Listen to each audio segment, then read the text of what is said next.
Olá, querido aluno do quinto ano, e aí, animado para mais uma aula de história? Então corre lá, pega a sua apostila, abra na página 79 e acompanhe comigo a aula de hoje a partir dessa página, ok?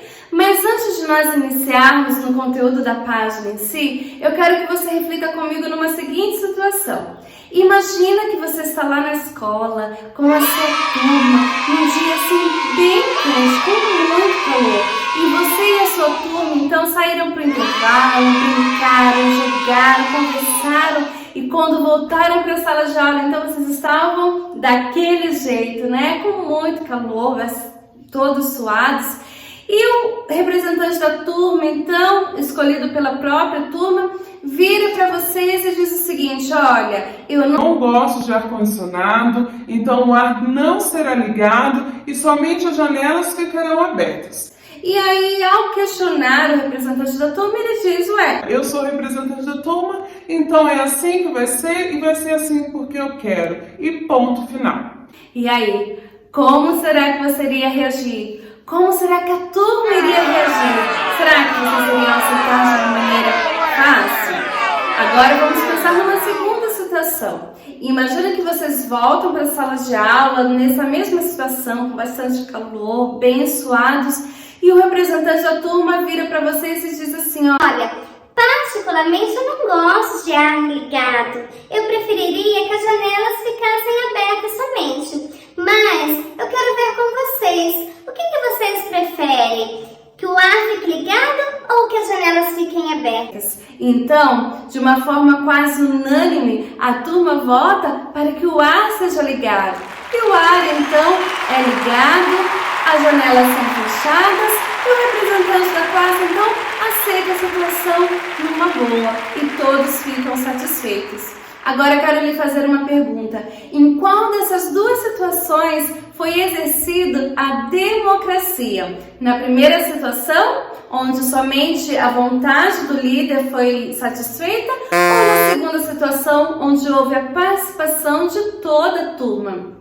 Bom, se você respondeu que foi na segunda situação, parabéns! Você entendeu como funciona então a democracia.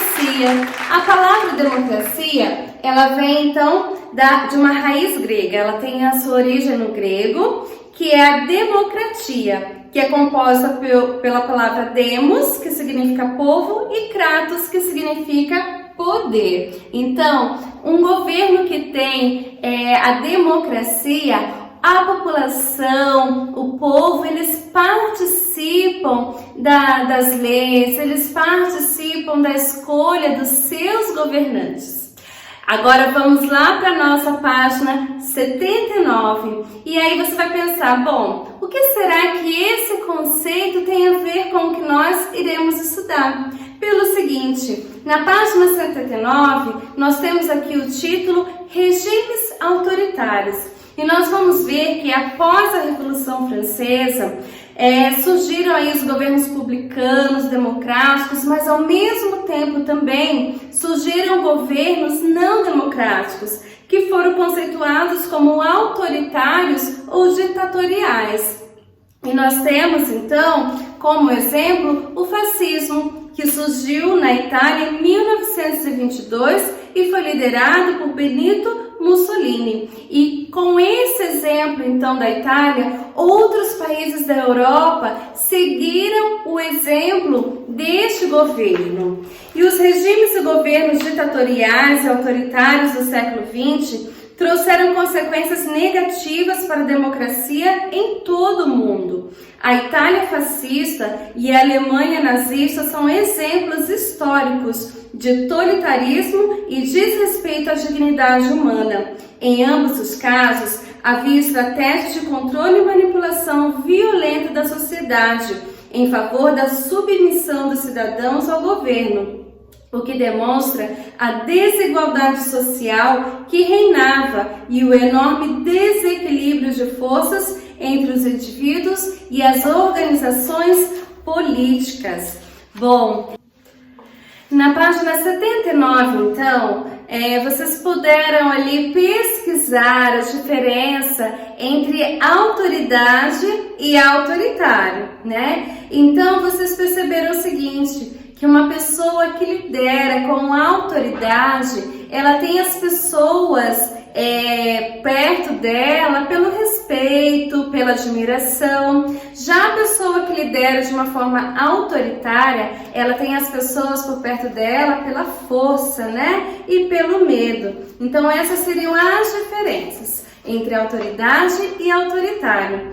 Agora vamos ali para a página 80, virando aí uma página da sua apostila, nós temos as características dos governos fascistas autoritários que predominaram na Itália e na Alemanha entre as décadas de 1920 e 1940. Então vamos lá? A primeira característica, então, é a exaltação do líder do governo. Neste governo fascista autoritário, o líder é uma pessoa carismática que cativava a população com sua simpatia, com seus ideais, com seus discursos que apelavam fortemente para as emoções.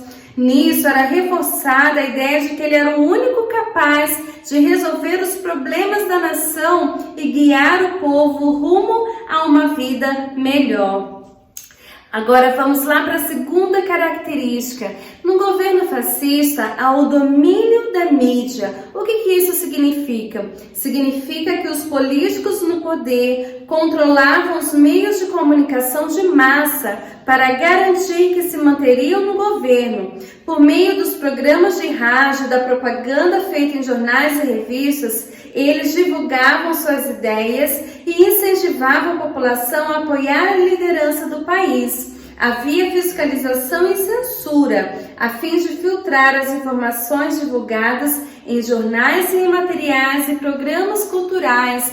Então, no governo fascista autoritário, não era permitido ser divulgado uma campanha contra o governo, falando mal do líder, né, da época aí desse governo. E tudo então que fosse divulgado, que fosse contra o governo, era censurado, bem como as pessoas que estavam divulgando. Ok? Vamos pular ali então, partir aliás para a página 81 e continuarmos então as características desse governo. A terceira característica então é o nacionalismo e símbolos pátrios. Naquele contexto, as pessoas eram incentivadas a se unir em torno de um sentimento de valorização da nação. Bandeiras, músicas, slogans e símbolos nacionalistas eram propagados nas ruas, nas escolas e nos meios de comunicação. Vale aqui a gente destacar o seguinte, querido aluno, que há uma diferença básica entre nacionalismo e patriotismo, né? Porque nós acabamos de ver no capítulo anterior do livro sobre o patriotismo, sobre os símbolos da pátria, né? O sentimento de patriotismo, ele pode até ser positivo, enquanto de nacionalismo tende a ser algo exagerado, nocivo e exclusivista, tá? Então essa seria uma diferença básica entre patriotismo e nacionalismo. Seguindo então com as características aí de um governo fascista autoritário, ainda na página 81, nós temos a presença militar. No governo fascista autoritário, os militares estavam sempre presentes para garantir a segurança nacional, podendo agir prontamente contra qualquer ameaça externa ou interna. Além disso, os governos da Itália e da Alemanha tinham a intenção de ampliar seus territórios e, para isso, investiam bastante na produção de armas e de equipamentos de guerra.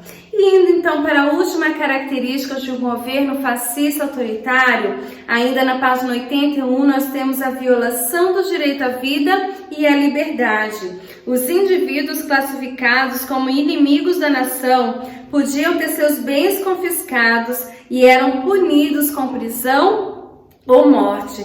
Os grupos políticos com ideais diferentes dos ideais nazistas e fascistas eram combatidos mediante o uso da força e da intimidação. Além da perseguição política, o nazismo praticou o racismo e a discriminação contra diferentes grupos étnicos, em especial os judeus, levando-os aos campos de trabalho forçado e extermínio. Bom, os regimes fascistas e nazistas deixaram de existir em 1945, com o fim da Segunda Guerra Mundial.